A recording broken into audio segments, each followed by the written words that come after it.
Okay, what is the little horn according to the historicists? Enjoy. Well, before we consider who the historicists claim is the little horn, we need to go back once again to our grid where we looked at the 10 descriptions of the little horn, and they are a little horn. It comes up from among the 10, it pulled out 3 other horns, it has eyes and mouth, speaking against the Most High.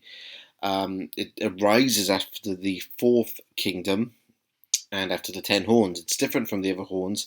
It persecutes the saints, it intends to make alterations to times and law, and the saints were given into its hands for a time, times, and half a time. Now we go back to our timetable that we saw in the first episode, talking about how historicists place the little horn into the future, and as we know, we're taken up to the Roman Empire, the crushing down of the Roman Empire, and then when Rome, especially the western part of Rome, became 10 successor states. Then we go up to roughly 508 when 3 of those kingdoms were destroyed. And then we're given into that passage where it talks about the saints given into a hymn for a time, times, and half a time. And historicists take literally the number of days in 3.5 years, which is 1,260. They use the day for a year principle, and now all of a sudden we're projected into the future into 1798. Now, if you consider those 10 descriptions, what could the little horn only be when we consider the timeline and those 10 descriptions? And the conclusion is, according to the historicists, is that the little horn is the Roman Catholic Church, or if not, if they don't want to call it the Roman Catholic Church, the church-state system of the medieval period. Now, whereas the futurists do see the little horn as an actual physical man, and you can understand that because in Daniel 7, it does give descriptions of the little horn as if he is a man. After them, another king will arise, different from the early ones. He will subdue 3 kings. So it keeps talking about he and his, so it would give you the impression that it is a man. But remember, horns can also refer to kingdoms. So, the historicist approach sees the papal power in general as the little horn. I mean, some may point to the Pope himself as the little horn, as to represent the man, but that's the general principle when it comes to the historicists. And that's the reason why it's called historicism, because they basically see the fulfillment of scripture not in the future. I mean, there is more to come, in their opinion, but these are things that have already happened in the past. They happened in history, and that's historicism.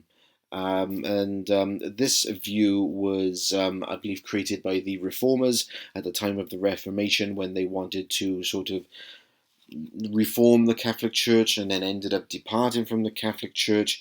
And they saw the Catholic Church at that time as, aha, this is the fulfillment of Daniel 2 and 7. The little horn which persecutes the saints is the Roman church state system, because it has persecuted all of those saints who tried to speak out against its oppression, and they were either executed, burned at the stake. So they see that as the fulfillment of the little horn. Well, I must admit, I was very quick to move away from futurism. I didn't buy that really at all. And I did consider historicism for a long time, because in many ways it does seem like a more logical approach. I mean, this timetable of calculating from 605 BC all the way down to 1798 seems to add up. I mean, when you calculate those dates and put all those pieces together from Daniel 7, you can really understand how people have got to that interpretation.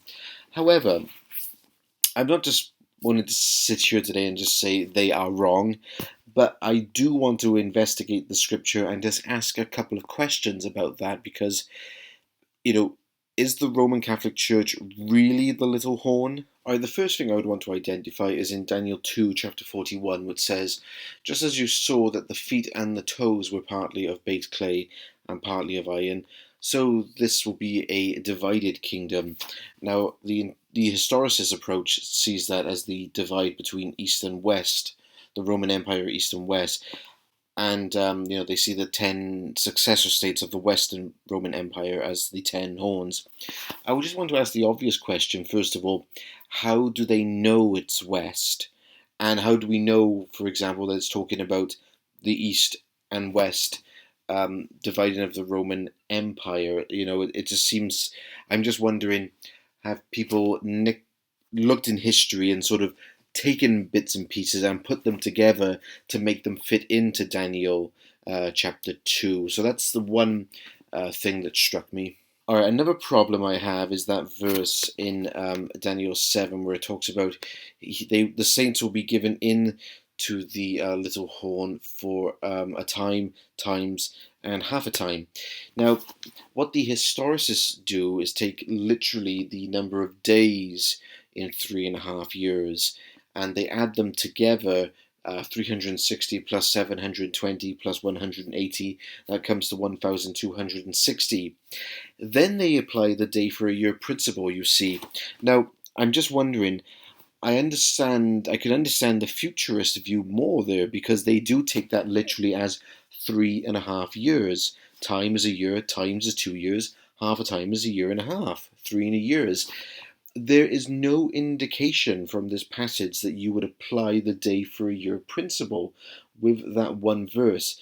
It just seems to be the kind of situation where they have made it fit very nicely and projected it into the future to see all the fulfillments happened in history.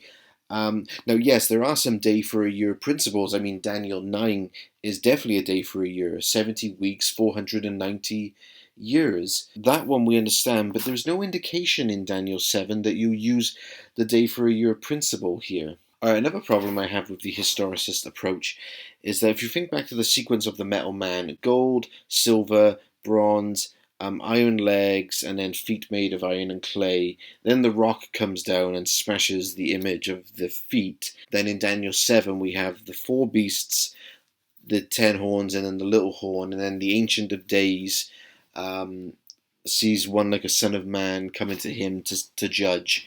Now, a lot of people interpret that as the second coming of Christ. The stone, Christ comes down, and then that rock turns into a whole mountain, Christ bringing his kingdom here on earth. If that's the case, and if we go by that sequence very literally, we would have to ask the obvious question with the historical approach, which is, if they've taken it up to 1798, why didn't Jesus come back in 1798? If that's the predicted time, why didn't Jesus come back then if the rock refers to the second coming? Now, since the 1700s, we've had another 300s to get where we are. How would they account for those 300 years? Then the other thing I want to bring up, and I will go talk about this in the next video, did the rock in Daniel 2 and the Son of Man come into the Ancient of Days, is that referring to the second coming, or is it talking about the first coming of Jesus Christ? That's something for you to think about, and I don't want to spoil it because we're going to go into the next video and talk about that specifically. But these are the problems I see with the historical approach. The other thing to consider is Daniel chapter 8. We see the vision there of a ram and a goat, and we're told later that the ram represented Medo-Persia and the goat represented Greece, because the one horn in between its eyes represented its first king, which was Alexander the Great. You would expect, if you follow the sequence directly, for Rome to be next, because we have first beast Babylon, second beast Medo-Persia, third beast Greece, fourth beast, the terrifying beast, is Rome. Whereas in Daniel 8, it doesn't give us that. It's a little bit different. It has nothing for Babylon. It goes straight to the ram, which is Medo-Persia, then to the goat, which is Greece. Then it just says another horn. Now, it doesn't say that one is a little horn. Now, that horn, if it's following the sequence, would have to be Rome. It talks about that it grew greatly. It went towards the beautiful land, which is the Judea, the Palestinians living in Judea. Rome is described there as the horn. Now, is that the same horn as the little horn in chapter 7? If it is, then that horn is the Roman Empire. And so would the little horn in chapter 7 be something that came from the Roman Empire of that time, the present day Roman Empire of Jesus' time? That's something else to consider, is that Are these visions something that has already happened in the past? And then I just want to get sort of maybe on a personal note with that interpretation. I didn't come to Christianity through the Catholic Church. I came to Christianity through a Protestant church and a Baptist church in Wales. Um, then I went to university and college, and yes, I know Christian history has not been pretty or good. There have been some terrible things, and the state church system, the Roman Catholic Church, and the empire did do a lot of horrible things. And then we know that the Reformation came along, and then the reformers moved away from the Catholic Church. But I would also say that no denomination is perfect. The Anglican Church from Henry VIII has some awful stuff with it as well. You name it, every denomination does not have clean hands. Now, to say that the Catholic Church today is the Antichrist and the little horn, I'm just wondering. I know it's not a perfect system, but no church is perfect. I'm just wondering, are we calling something bad what God has called good, if that makes sense? Um, the evidence I see today is that the Catholic Church has tried to better itself. It has tried to do better things. Yes, some of the doctrine is not accurate, but I don't know. Something in my soul just is not comfortable with that interpretation that the papal power is the Antichrist. And I would be interested to see how would you relate that to stuff that is yet to come. What would the mark of the beast be if that was the case? Rather than viewing it as something in the past, what would the mark of beast have anything to do with the Roman Catholic Church? What would the Battle of Armageddon have anything to do with the Roman Catholic Church? These are some of the things I'm wrestling with, and you can think about these as you watch this video. But in the next video now, I want to talk about, you could call it a preterist perspective, but are there ways to explain all of these visions from Daniel as things that have already happened? They happened in the past. Would have been future for Daniel, please note, up to the time of Jesus, but in our case, they are all in the past.